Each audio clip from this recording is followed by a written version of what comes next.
प्रयागराज से, जहां Kolkata medical college में हुई नृशंस हत्या को लेकर प्रयागराज के डॉक्टरों में आक्रोश। खबर के बारे में विस्तार से जानेंगे, उससे पहले लेंगे एक छोटा सा ब्रेक के बाद जल्द हाजिर होंगे। इस खबर के प्रायोजक हैं फास्ट को। जल्दी हो जाना तो फास्ट को बुलाना। बाइक से लेकर लग्जरी कार, सेल्फ ड्राइव पर उपलब्ध। ग्रुप ट्रेवल के लिए लग्जरी बस भी उपलब्ध। सबसे सस्ता एक बार सेवा का मौका अवश्य दें। व्हाट्सएप करें 9044808808।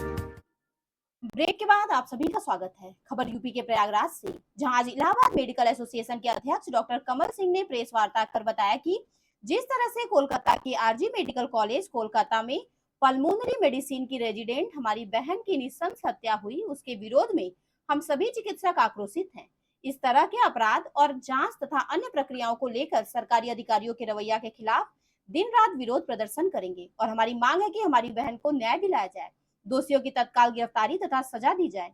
डॉक्टरों तथा अन्य स्वास्थ्य कर्मियों के लिए इस तरह के अत्याचारों से बचने के लिए केंद्रीय कानून बनाया जाए। वहीं इलाहाबाद मेडिकल एसोसिएशन अपने राष्ट्रीय शाखा इंडियन मेडिकल एसोसिएशन के राष्ट्रीय मुख्यालय के आह्वान पर शनिवार को सुबह 6 बजे से रविवार को सुबह 6 बजे तक आपातकालीन और आंतरिक रोगी सेवाओं को छोड़कर सभी चिकित्सा सेवाओं को 24 घंटे के लिए बंद करने की घोषणा की है।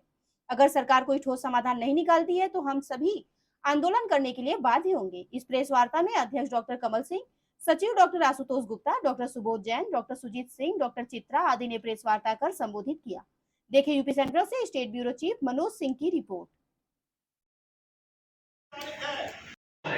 8 बजे के बीच में एक महिला चिकित्सक RG Kar medical college Calcutta का बहुत ही प्रतिष्ठित कॉलेज है, उसमें ड्यूटी पर थी। रात में 11-12 बजे तक उन्होंने ड्यूटी करी और अपने साथियों के साथ में, और उसी दिन नीरज चोपड़ा का जैवलिन थ्रो का फाइनल्स था, उसको देखा। उसके बाद अगले दिन सुबह उनकी फिर ड्यूटी शुरू होनी थी, तो उन्होंने सोचा कि वहीं एक सेमिनार रूम है।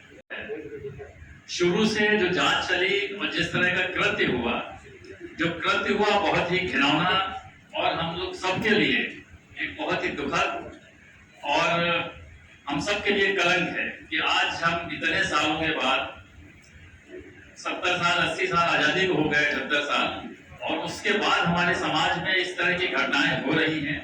पहला कलंक ये है, और दूसरा कि इस तरह की घटना होने के बाद हम इतना अमानवीय हो गए हैं कि हम उसको बचाने का प्रयास करने लगे।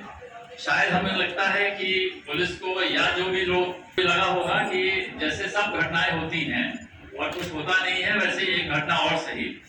और हम लोगों ने कुछ वर्ष पूर्व देखा, रिपोर्ट आई, उसके हिसाब से उनका पूरा शरीर वो नग्न अवस्था में थी जब वहां पे उनके पेरेंट्स ने देखा उनको, और उनकी आंख में जो चश्मा पहन रखा था उसके जो कांच थे वो अंदर घुस गए थे, और कूल्हे की हड्डी बीच से टूट गई थी, और ये पैर उनके दोनों 180 डिग्री पे हो गए थे, जो तभी हो सकते हैं जब कूल्हा टूट जाए। और जो वर्णन दिया गया कॉलेज की तरफ से जो आया, उन्होंने या जो भी पुलिस ने शुरुआती जांच में किया कि किसी एक व्यक्ति को, जिसको उन्होंने बताया कि वो कोई सिविक वर्कर था और वहां आया करता था, जबकि ये असंभव है कि कोई एक व्यक्ति किसी एक महिला के साथ इस तरह की हिंसा कर सके कि उसका कूल्हा टूट जाए, क्योंकि कूल्हा टूटना बहुत ही, जब तक 2-3 लोग नहीं होंगे कूल्हा टूट नहीं सकता है। बहुत इम्पैक्ट की जरूरत है कूल्हा टूटने के लिए। और जो उनकी पोस्टमार्टम की रिपोर्ट आई है उसमें जो वजाइना में करीब 150 ml सीमेन पाया गया, जो किसी भी एक कॉलेज में सूचना हुई और कॉलेज के प्रिंसिपल की तरफ से जो मृतक डॉक्टर थी उनके परिवार को सूचित किया गया कि आपकी बेटी ने सुसाइड कर लिया है। परिवार वाले जब हॉस्पिटल पहुंचे तो 3 घंटे तक वो बाहर उनको एक वेटिंग रूम में बैठा के रखा गया कि अभी पुलिस अपनी कुछ कार्रवाई कर रही है और जब वो कार्रवाई हो जाएगी तब आपको देखने दिया जाएगा।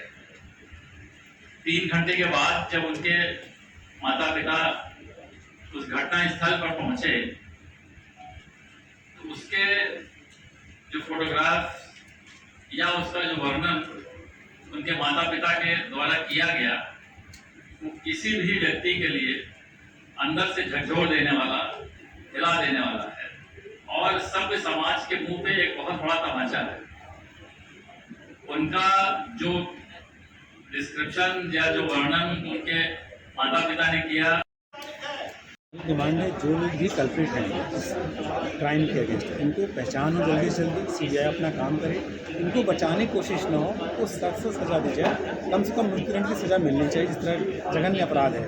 उसके अलावा एक केंद्रीय कानून बने जो कि डॉक्टरों को, चिकित्सा कर्मियों को सहयोग करे, उनको बचाने कार्य करे, ताकि ऐसी चीज़ें बार बार ना हो, हमें बार बार स्ट्राइक में जाना पड़े। स्ट्राइक में हम बिल्कुल भी नहीं जाना चाहते, लेकिन हम मजबूरी में स्ट्राइक पे जा रहे हैं और स्ट्राइक पे जाने के बावजूद हम लोगों ने एसेंशियल सर्विसेज अभी बंद नहीं की है, तो रूटीन स्वास्थ्य सेवाएं बंद की है। कल 24 घंटे की स्ट्राइक है हमारी। कल सुबह 9 बजे हमारा जनरल बॉडी मीटिंग है और शाम को 5 बजे कैंडल मार्च है स्वरूप रानी से लेकर सुभाष चौराहे तक। और ये चीज़ें हम पैन इंडिया कर रहे हैं, पूरे देश भारतवर्ष में चीज़ कर रहे हैं, लेकिन हम चाहते हैं ऐसा हमें करना ही ना पड़े।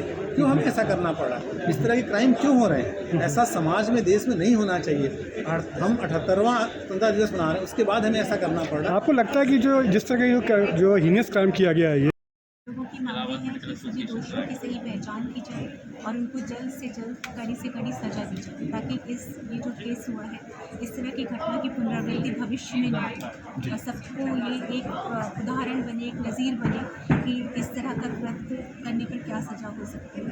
और ये बहुत ज़रूरी है। जो इस तरह के लोग जो होते हैं उनकी क्या, किस तरह की मेंटल स्टेटस होता है? क्या वो एक तरीके से उनको आप साइकोटिक उसमें रखेंगी? मतलब क्या इसमें, क्योंकि डॉक्टर हैं आप, मानसिकता के ही लोग होते हैं, जिस तरह के लोग होते हैं। नॉर्मल इंसान तो कोई इस तरह की घटना को इतना हीनियस क्राइम तो जी नहीं कर सकते। जी जी जी क्योंकि ये तो एक अलग ही लेवल है, हमारी और आपकी कल्पना से भी बाहर है। जी, इस जी। तरह का कोई इंसान हो भी सकता है। जी, तो ये जी। विकृत मानसिकता तो है।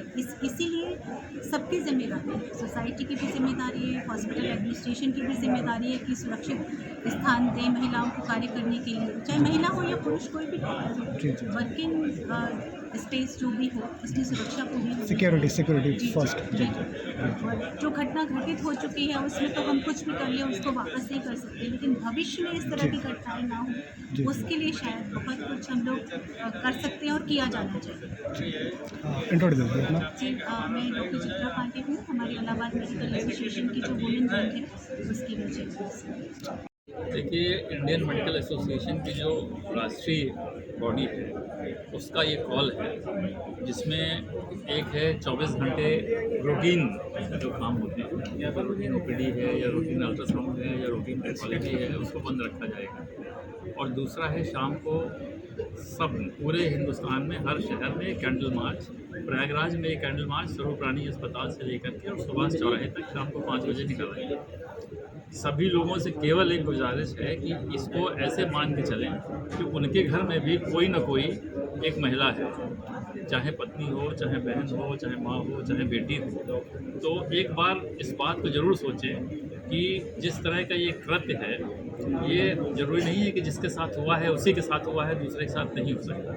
अगर आज हम जागे नहीं और हमने इसका पुरजोर विरोध नहीं किया तो ये कल किसी का भी नंबर लग सकता है और किसी के साथ हो सकता है। और ये समाज के लिए, पूरे समाज के लिए एक कलंकित करने वाली घटना है। ऐसा सज़ा, ऐसी मिसाल होनी चाहिए कि दोबारा कोई हिम्मत न करे इस तरह का काम करने की। क्योंकि IMA की जो डिमांड है वो बेसिक